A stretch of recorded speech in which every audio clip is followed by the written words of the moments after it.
ಎರಡನೇದಪ್ಪ ಅಂತಂದ್ರೆ ಈ ಥರ ಒಂದಿಷ್ಟು ತಳಿಗಳದಾವು. ಅಂದ್ರೆ ಇದು ಹಳದಿ ರೋಗ ಏನು ಬರ್ತೈತಿಲ್ಲ ಅದಕ್ಕೆ ಟಾಲರೆಂಟ್ ಇರೋದು, ಅದಕ್ಕೆ ನಿರೋಧಕತೆ ಇರೋದು ಒಂದಿಷ್ಟು ತಳಿಗಳದಾವು. ಸೊ ಆ ತಳಿಗಳನ್ನ ತಗೊಳ್ಳೋ ಮುಂದೆ ನೀವು ಸ್ಟಾರ್ಟಿಂಗ್ ಬೀಜ ಏನು ತಗೋತಿರ್ತಾರಲ್ಲ ಇದಕ್ಕೆ ಇಂಗ್ಲೀಷ್ನಾಗ ಎಲ್ಲೋ ಮೊಸೈಕ್ ವೈರಸ್ ಅಂತ ಹಳದಿ ನಂಜಾನು ರೋಗ ಬರ್ತಲ್ಲ. ಹಳದಿ ನಂಜಾನು ರೋಗಕ್ಕೆ ಯಾವುದು ಟಾಲರೆಂಟ್ ಐತಿ, ಯಾವುದು ರೆಸಿಸ್ಟೆಂಟ್ ಐತಿ ಅಥವಾ ಯಾವುದು ನಿರೋಧಕತೆಯನ್ನು ಹೊಂದಿತ್ತಲ್ಲ, ಸೊ ಆ ತಳಿಗಳನ್ನು ಒಂದು ಸ್ವಲ್ಪ ನೋಡಿಕೊಂಡು ತಗೊಳ್ಬೇಕು. ಒಂದೇದು ಒಳ್ಳೆ ತಳಿಗಳನ್ನು ಆಯ್ಕೆ ಮಾಡೋದು. ಹೌದು. ಎರಡನೇದು ಏನಪ್ಪ ಅಂತಂದ್ರೆ ನೀವು ಏನು ಈ ಹೊಲ ಹಾಕಿ ಮಾಡ್ತಾರಲ್ಲ ಸುತ್ತಮುತ್ತಲು ಒಂದು ಸ್ವಲ್ಪ ಕ್ಲೀನ್ ಇಟ್ಕೋಬೇಕು.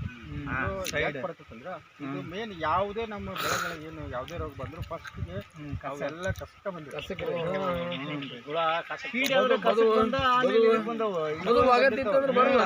ಕಸಕ್ಕೆ ಬಂದಿರ್ತಲ್ಲ, ನೀವು ಬದುಗಳ ನೋಡ್ಕೊಳ್ಳಿ. ಬದುಗಳು ಎಸ್ಪೆಷಲಿ ಇಂಥ ಒಂದು ವಾತಾವರಣ ಏನು ನಮ್ಗೆ ಮೋಡ ಕವಿದ ವಾತಾವರಣ ಇರ್ತೈತಿ, ಬಿಸಿಲು ಮೋಡ ಕವಿದ ಅಂದ್ರೆ ಬರೀ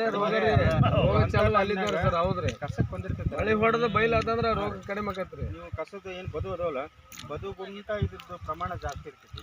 ಇದು ಮಾಡ್ರಿ.